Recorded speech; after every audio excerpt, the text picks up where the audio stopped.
Yo, what is going on YouTube? It's your boy Goshoryuu for another video, and today, guys, I'm gonna be doing my own version of a Black Panther guide because since recently I hit top 500, I think it would be very useful for some of you guys to just some insights on how I play Black Panther, and maybe some for my more advanced players, they can pick up on new things, and same thing for my beginner players.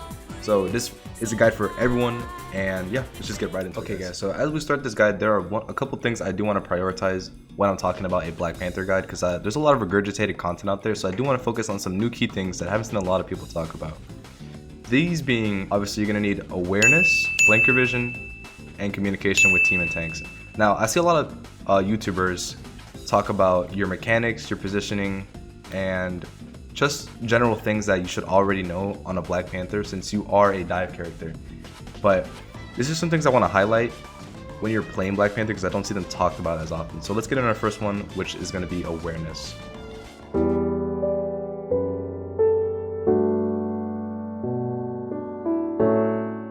Okay, so the next thing I do want to go over is awareness.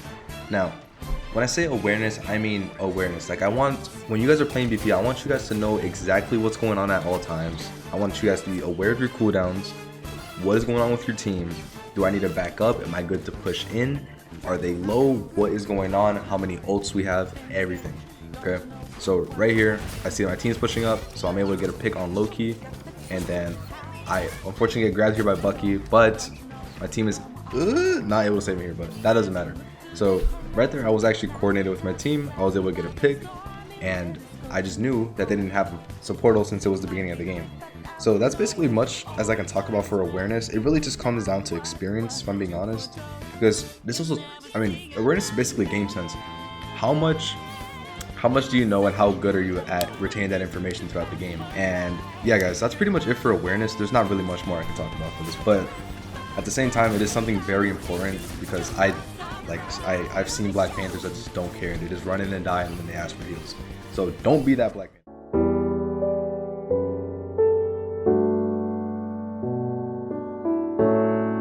Okay, guys, so right here in the same game, I found a perfect example of what flanker vision is and how to avoid it, or how to implement it so you don't get caught lacking the way I did right here. So right here, I'm just gonna let the clip play and then I'll explain it.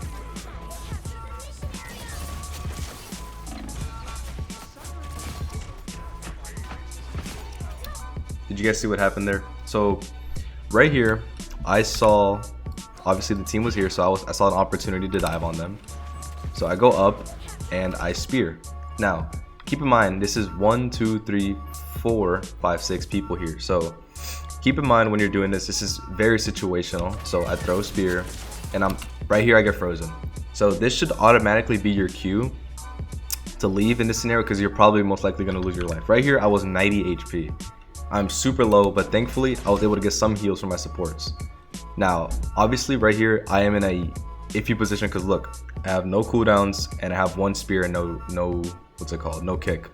So, but I actually do get a pick on the invisible woman, but I trade my life for it because I had flanker vision.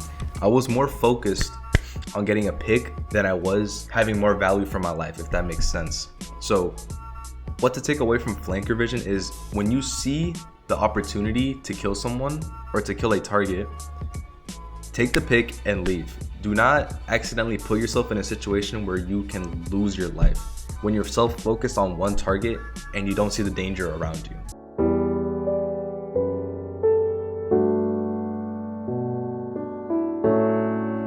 Right here, I found a perfect,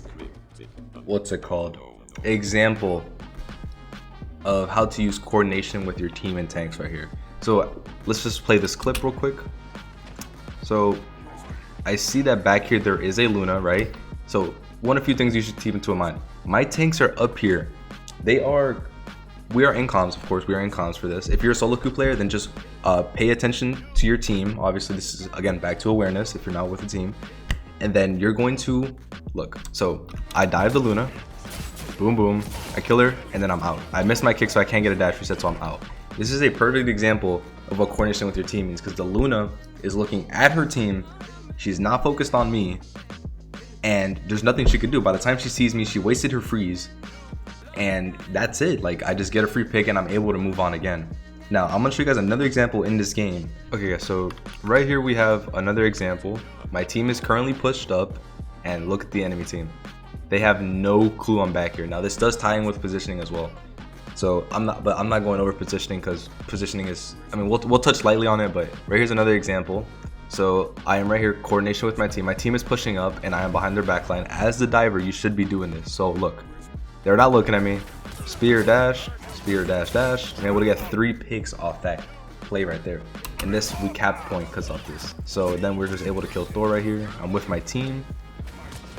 And boom, that was a perfect executed dive right there. We're able to kill the team and just basically win the fight because I am coordinated with my team and I'm in good position.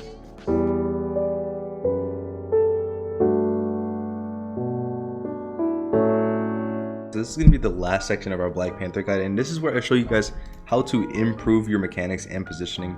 Now for positioning, as much as it's talked about, I gotta go over it again because it's very important to Black Panther's kit. So obviously you should always be trying to take your enemies off from an off angle or behind or from above. The most ideal scenario would be above because guess what? They can't see you coming, and guess what? You have the element of surprise. That is Black Panther's sauce right there, the element of surprise. You should never be walking up front line and trying to get them from the front. You most likely will die, get stunned, CC'd, all that. So make sure you guys are always picking off from off angles. If you guys want a more in-depth guide about that, just let me know. But just for brief and just kind of like a summary, that's how you should be using Black Panther's positioning. So as far as mechanics, this is how I trained my mechanics, and it kind of helped me get top 500. So here's how you're gonna do it. So I have my bot set to random movement. There's no timer. You can use any bot. I just happen to use the Venom bot because they are more tanky, so it just gives me more time just to practice my dashes. So what you can do is you can just throw spears and just keep dashing at them, and then practice your ghost dashing too, because that's one of Black Panther's most, like, you know, that's what everyone likes about Black Panther. You can do a ghost dash. It makes it look really nice. So this is how I train my mechanics. And as well, in game, you should always be playing in game because these bots, sure, they move around and act as like a dummy, but more chances are not, people in game are more easier to hit because of the fact that they're usually grouped up, and this is where Black Panther is very nice. Or if they're just singled off, that's fine too. It makes it even easier for you to get a pick. So that's how I practice my mechanics on like the little simulation thing. So I'm gonna switch over to this over here. I'm gonna go there real quick. So right here we have this little course thing. Now I use this to practice my dashes in different variations, not just back and forth. You should not only be focusing on that as Black Panther, you should also be able to go horizontal in both ways. I think it's very important for his kit. So right here, normally I just go spear dash and then spear dash, and I go to this one, spear dash, maybe I ghost dash. So the goal is to mix it up and just make it fun. Your routine when you're practicing your mechanics should be fun, so it's just more playable for you. You should be finding your own style on BP and how you play in best and how you get the best picks. So my style might not be your style. It's important that you play BP and find out what you like on BP. If you like mostly, I don't know, let's say for an example, diving supports, which you, well, actually no, let me say this. If you think it's more beneficial for you to play with your team the entire time and get picks when you can, then that's good too. But if you think you're able to, when your team's distracting, get a pick in the backline and keep going, then that's good too. You should always be looking to do what you're most comfortable with and what gives your team the most value.